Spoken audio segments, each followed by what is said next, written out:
नमस्कार, आपसे मेरा नाम है शुभ यादव एडवोकेट और मैं आप सभी के लिए लीगल एडवाइस से वीडियोस अपलोड करता हूं जो कि आप सब लोग लाइक करते हैं, पसंद करते हैं, शेयर करते हैं और सब्सक्राइब भी करते हैं। अब तक नहीं किया है तुरंत करिएगा और दूसरे लोगों तक भी इस जानकारी को जरूर शेयर करिएगा। देखिए, आज के टाइम में पति पत्नी का विवाद होना एक कॉमन सी बात है, लेकिन विवाद इस उद्देश्य से होना है कि जो शादी विवाह में खर्च हुआ है उस खर्च के एवज में आपसे उसकी कई गुना रकम वसूल करनी है। बात समझे? नहीं समझे? मैं समझाता हूं। आपके सामने ऐसी परिस्थिति आ गई है कि आपके ऊपर इतने मुकदमे दर्ज करा दिए गए हैं कि अब जो है मुकदमा, मतलब या तो आप लड़ नहीं पा रहे हैं या फिर झेल नहीं पा रहे हैं या फिर आपका मन मुकदमों से पीछे हट रहा है। तो दूसरा पक्ष, मतलब जिसने आपके ऊपर इतने मुकदमे करे हैं, जितना जैसे अतुल सुभाष के ऊपर 9 मुकदमे कर दिए, उस 9 मुकदमे करने के पीछे ये इंटेंशन नहीं थी कि इसको पनिशमेंट दिलाना है, बल्कि उसकी इंटेंशन ये थी कि उससे मनमानी रकम वसूल करनी है। बात समझे? यही मैं आपको बताना चाहता हूं कि अगर आपके ऊपर मुकदमे कर दिए गए हैं तो आप उन मुकदमों के एवज में ये मत समझिए कि मेरे ऊपर मुकदमे कर दिए, मैं क्रिमिनल हो गया हूं, मैंने गलती करी है या मुझे कुछ हो गया। ऐसा कुछ नहीं सोचना आपके लिए।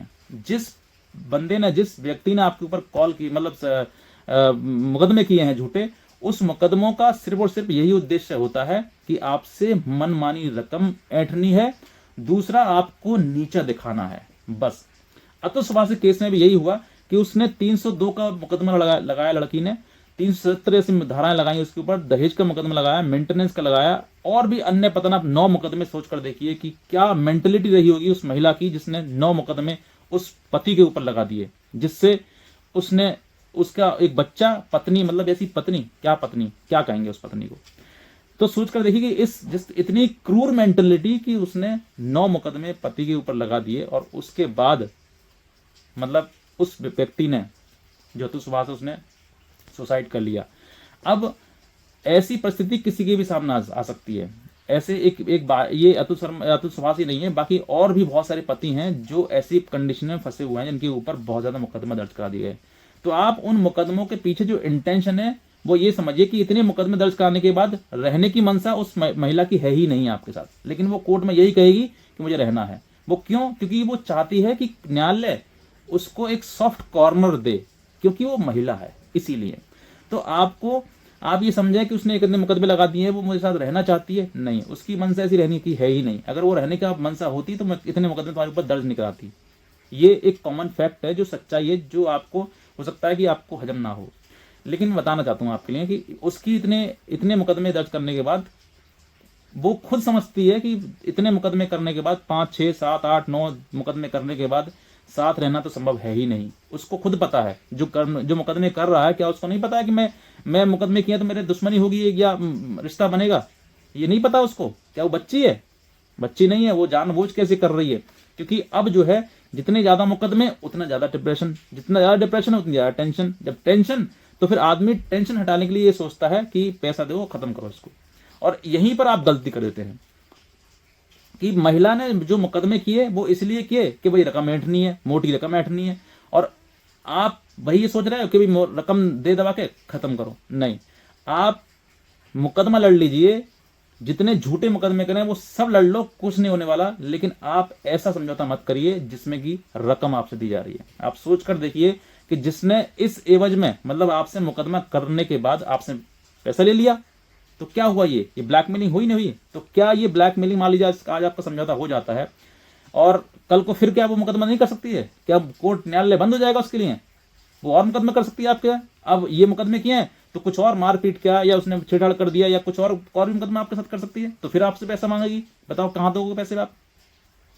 तो ये आप मत समझिए कि ये इसलिए किया है कि मेरे साथ में रहना है। रहने वाली मंशा तो है ही नहीं, बस मंशा उसकी यही है कि आपसे मोटी रकम ऐंठनी है, और इसीलिए उसने इतने मुकदमे कर रखे हैं। आपको मुकदमे से नहीं डरना है। आपको आपकी जो खून पसीने की जो कमाई है उसको सुरक्षित रखना है, क्योंकि ऐसे इंसान जो आपके जीवन में आ चुके हैं और जो आपसे पैसा ऐंठ रहे हैं, उन पैसे के लिए आप बचाइए और झूठे मुकदमे जो करे हैं वो लड़िए। वकील फीस मांग रहा है, उसको दीजिए।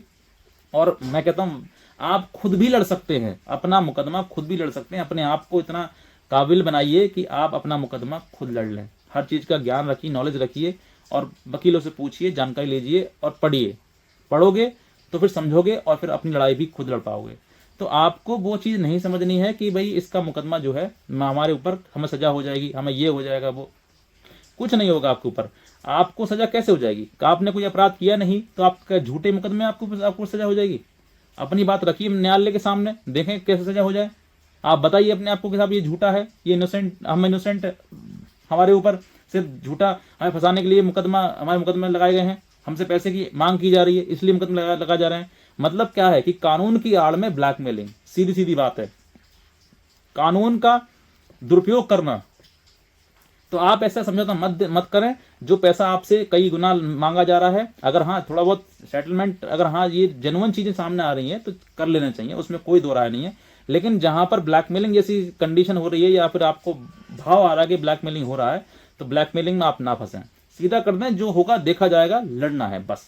लड़ेंगे तो हो सकता है कि भविष्य में कुछ और ही बन जाए आप, क्योंकि लड़ोगे ताकतवर बनोगे। जो इंसान लड़ता है वो ताकतवर बनता है, चाहे मेंटली हो चाहे फिजिकली हो। अगर आप पहलवानी कर रहे हैं तो आप फिजिकली होंगे, स्ट्रांग होंगे, और अगर आप लड़ाई लड़ रहे हैं तो मेंटली स्ट्रांग होंगे। आज ना तो कल आप इतने स्ट्रांग हो जाएंगे, बहुत ज्यादा, आप उसका टेंशन मत लीजिए।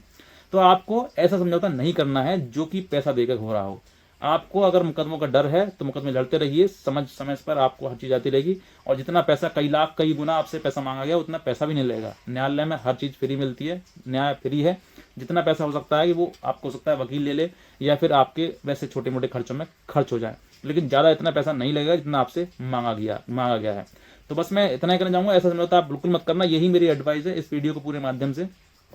और अगर आप नए हैं तुरंत सब्सक्राइब करें। कोई लीगल हेल्प अगर आप हमसे चाहते हैं तो आप हमारे दिए हुए नंबर पर हमें संपर्क कर सकते हैं। आज का वीडियो देखने आपसे बहुत धन्यवाद।